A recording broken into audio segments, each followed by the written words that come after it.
கர்நாடகா தமிழ்நாட்டுக்கு காவிரியை கனத்த இதயத்தோடு திறந்து விடுறதா சொல்லியிருக்காங்க. நான் என்ன கேட்கிறேன், எதுக்கு இவ்வளவு கனத்த இதயம்? ஏன் இவ்வளவு வெறுப்பு, இவ்வளவு வன்மம், இவ்வளவு எனிமிட்டி?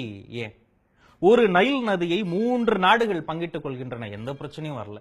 இஸ்ரேல் பாலஸ்தீனம் 2 எதிரி நாடுகள் ஒரே நதியை பங்கிட்டுக்கிறாங்க, எந்த பிரச்சனையும் வரல. இந்தியா பங்களாதேஷோட ஒரு நதியை பங்கிட்டுக்குதுங்க, எந்த பிரச்சனையும் இல்ல. பாகிஸ்தானோடு இந்தியா ஒரு நதியை பங்கிட்டுக் கொள்வதில் எந்த சிக்கலும் வரல. ஆனா கர்நாடகா, தமிழ்நாடு ஒரே நாட்டின் 2 குழந்தைகள், 2 மாநிலங்கள் ஒரு காவிரியை பகிர்ந்து கொள்வதில், பங்கீடு செய்வதில் 114 வருஷமா பிரச்சனை. கனத்த இதயம் வந்துருச்சு. ஏன் வருது? 27 வருஷமா சுப்ரீம் கோர்ட் சொன்னது, 17 வருஷமா காவிரி நடுவர் மன்றம் சொன்னது, 528 சிட்டிங்ஸ்ல விஞ்ஞானிகள் சொன்னது, விவசாயிகள் சொன்னது, வேளாண் அதிகாரிகள் சொன்னது, வாஜ்பாய் உள்ளிட்ட பிரதமர்கள் சொன்னது, பிரதமர் தலைமையிலான நடுவர் குழுக்கள் சொன்னது, இவ்வளவு பேர் சொன்னதுக்கு அப்புறமேட்டும் கனத்த இதயத்தோட திறந்து விடுறீங்க, பந்துன்றீங்க, பஸ் கொளுத்துறீங்க, கடையை கொளுத்துறீங்க. இப்போ கபினி, கிருஷ்ணசாகர், காவிரி இங்கெல்லாம் ஊத்தெடுத்து காவிரி பிறந்து வருது. காவிரி எப்படி வருது? மழை வருது. மழை எங்க இருந்து வருது? மலையில மேகங்கள் சேர்ந்து வருது. எந்த மலை? மேற்கு தொடர்ச்சி மலை. தமிழ்நாட்டினுடைய வெப்ப பூமியில மேலடுக்கு, கீழடுக்கு, மேல் சுழற்சி, கீழ் சுழற்சின்னு வேகமா காத்து போய் அந்த மலையில மோதி உங்க நாட்டு பக்கம் திரும்பி மழை பெஞ்சி காவிரி வருது. நான் என்ன சொல்றேன், நீங்க ஆத்துக்கு அணை கட்டுறீங்க, நான் காத்துக்கு அணை கட்டிடுறேன். இந்தியா தாங்குமா? எதுக்கெல்லாம் நம்ம பிரச்சனை பண்ணலாம்? நீருக்கு, காற்றுக்கு, வாழ்கிற இந்த வாழ்வுக்கு இன்னும் எதுக்கெல்லாம் பிரச்சனை பண்ண போறோம்? பக்கத்து மாநிலங்களோடு சண்டை போட்டுக்கிட்டே இருக்கணும்.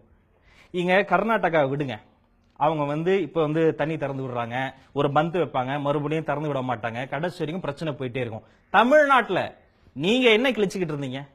இந்த காவிரி பிரச்சனையை தலைவிரித்து ஆடுகிற இந்த காலகட்டத்தில் பேஸ்புக்ல நம்ம நண்பர்கள் என்ன பண்றாங்கன்னு பார்த்தா, கத்திரிக்காய் பிளேவர்ல வந்த காண்டமை பத்தி தான் நிறைய பேசி இருக்கிறாங்க. இது எவ்வளவு பெரிய அவமானம் ஏங்க! கடந்த 100 வருஷத்துல கர்நாடகா காவிரி என்ற ஒரு நதியை சுற்றி 400 குளம், குட்டை, கண்மாய், நீர்த்தேக்கங்களை உருவாக்கி இருக்கோம். நாம காவிரியை சுத்தி என்ன உருவாக்கி இருக்கோம்? தொழிற்சாலைகள், கூல்ட்ரிங்க் கம்பெனி, லெதர் கம்பெனி. ஒரு நதிக்கு நீர் என்பது ஒரு மேலாடை, அது உள்ள இருக்கிற மணல் என்பது உள்ளாடை. மேலாடைய உருவி கார்பரேட்டுக்கு வித்தாச்சு, உள்ளாடைய உருவி லாரியில வச்சு கடத்தி கடத்தி மணல் கொள்ளையில் ஈடுபட்டு இருக்கு இந்த நாடு. இந்த நாடு உருப்படுமா?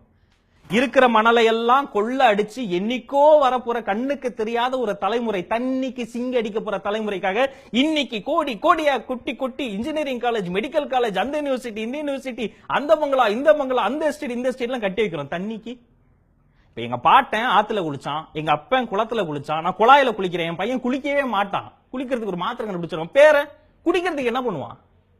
ஒரு நாட்டில் ஒரு நதி சாவுது. தாமிரபரணியில ஊதிய உயர்வு கேட்ட தொழிலாளர்களை அடித்து கொன்றார்கள். இன்று தாமிரபரணியே செத்து போச்சு. வைகைன்னு பேர் வச்சதாலே என்னவோ அதுலயும் வைகைன்னு கைய வச்சாச்சு. வைகை இல்ல. கூவம் நதியில் குளித்து முடித்து முருகன் கோயில் சென்று வழிபாடு முடித்து சென்றார் பச்சையப்ப முதலியார். இப்ப 60-70 வருஷத்துக்கு முன்னாடி கூவம் நதியில போய் நீங்க குளிக்க வேணா, நிக்க முடியுமா உங்களால? கூவத்துல ஓடத்துல போனதை பத்தி 12 பக்கத்துக்கு எழில்மிகு கூவம் என்று பாரதிதாசன் பாடல் பாடினானே, எழில்மிகு கூவமா இப்ப இருக்கு? அங்கே குடியிருப்புகள் எப்படி வந்தது, கழிவுகள் எப்படி வந்தது, கூவத்தை சுத்தப்படுத்துறதுக்காக 1000 கோடி ரூபாய் ஒதுக்குனாங்களே, அந்த பணம் எப்படி வந்தது, எப்படி போனது? செலவுக்கு கணக்கு இருக்கு நம்ம நாட்டுல. 1000 கோடி ரூபாய்க்கும் சாம்பிள் எடுத்ததா கணக்கு காட்டியிருக்காங்க. பொதுப்பணித்துறை, உள்ளாட்சித்துறை, மாநகராட்சித்துறை, நீர்வளத்துறை, நீர் மேம்பாட்டுத்துறை, நீர் பகிர்தல் துறை, இத்தனை துறையும் சேர்ந்து சாம்பிள் எடுத்திருக்காங்க 1000 கோடிக்கு. நீங்களும் நாமளும் என்ன பண்ணிக்கிட்டு இருந்தோம்? வீட்டுல குழாயா டைட்டா மூட மாட்டோம், ஒரு சொட்டு தான் சொட்டிக்கிட்டே இருக்கும். எல்லார் வீட்லயும் காமன் தான், ஹோட்டல்ல காமன், வீட்டுல காமன், ஆபீஸ்ல காமன். ஒரு வருடம் முழுவதும் சரியாக மூடப்படாத குழாயிலிருந்து சொட்டுகிற அந்த தண்ணியை சேர்த்து வச்சா ஒரு கிராமத்துக்கு 3 நாளுக்கு விவசாயத்துக்கு தண்ணீர் விடலான்னு ஒரு புள்ளி விவரம் சொல்லுது. எத்தனை வீட்டுல, எத்தனை குழாயில, எத்தனை சொட்டு தண்ணியை நம்ம வீணடிச்சுக்கிட்டு இருக்கோம்? நதிக்கரையில நாகரிகம் வளர்ந்தது. இதான நான் படிச்ச வரலாறு, எனக்கு கத்து கொடுத்தாங்க. நதிக்கரை நாகரிகம். இன்னைக்கு நதிக்கரையில அநாகரிகம் வளர்ந்துகிட்டு இருக்கு.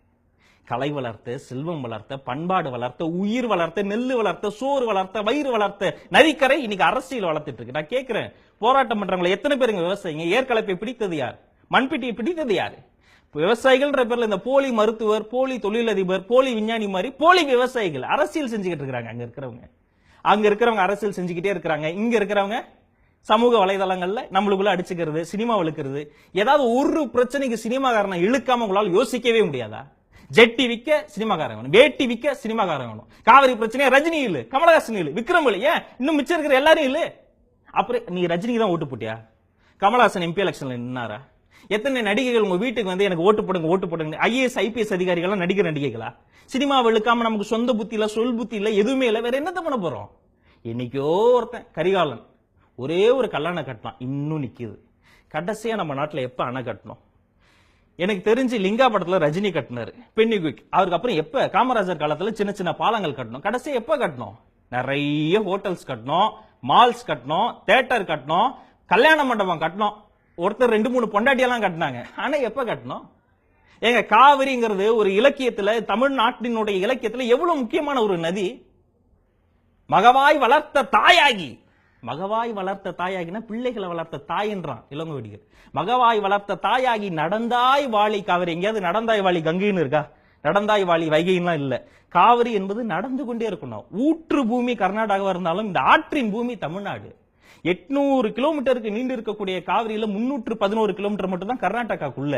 மீதி எல்லாம் தமிழ்நாட்டுல கிளை பரப்பி, வேர் பரப்பி, மண் பரப்பி, வயல் பரப்பி, நெல் பரப்பி, நீர் பரப்பி சென்று சேர்ந்து கடைசியில கடல்ல போய் கலக்குது. நதியினுடைய போக்கை நிறுத்துறதுக்கு நீ யாரு? வெறுமனே கடல்ல போய் கலக்கிற காவிரி தண்ணி மட்டுமே 6 டிஎம்சிக்கு மேல. இது வரைக்கும் கர்நாடகால இருந்து எத்தனை டிஎம்சி தண்ணி நமக்கு வந்தது? தமிழ்நாட்டுக்கு வந்த டிஎம்சி தண்ணியில எத்தனை விவசாயிகளுக்கு நம்ம தண்ணி பிரிச்சு கொடுத்தோம்? வட இந்தியாவில் விவசாயி சாவறான், தென் இந்தியாவில் விவசாயமே சாவுது. நல்லா யோசிச்சு பாருங்க. முன்னெல்லாம் வீடு கட்டும் போது செங்கல் வாங்கி வச்சா செங்கல் காவலுக்கு ஒரு சின்ன பையனை போடுவோம். இப்பெல்லாம் செங்கல் சிமெண்ட்டுக்கெல்லாம் காவலுக்கு ஆள் போடுறது இல்ல, மணலுக்கு போடுறோம். 20 ஆண்டுகளில் மணலின் விலை 200 மடங்கு உயர்ந்திருக்கிறது. வேற எந்த கமாடிட்டியும் விட மணல் விலை உயர்ந்திருக்கிறது. மணல் இந்த மண்ணினுடைய சொத்து. எந்த மணல் இவங்க எடுக்கிறாங்களோ அந்த மணல் எடுக்கிற அந்த கொள்ளைக்கு காவிரியில தண்ணி வந்துருச்சுன்னா வழி இல்லை. காவிரியில தண்ணி வராத வரைக்கும் நீங்க மணலை கொள்ளையடிக்கலாம், அதை லாரியா ஏற்றி கடத்தலாம், பயங்கர வணிகம் செய்யலாம், கோடியில் புரளலாம், அரசியலில் ஈடுபடலாம், பெரிய தொழிலதிபர்கள் ஆகலாம். பிறகு ஒரு நாள் இறுதி நாள் வரும், இறுதி தீர்ப்பு வரும்.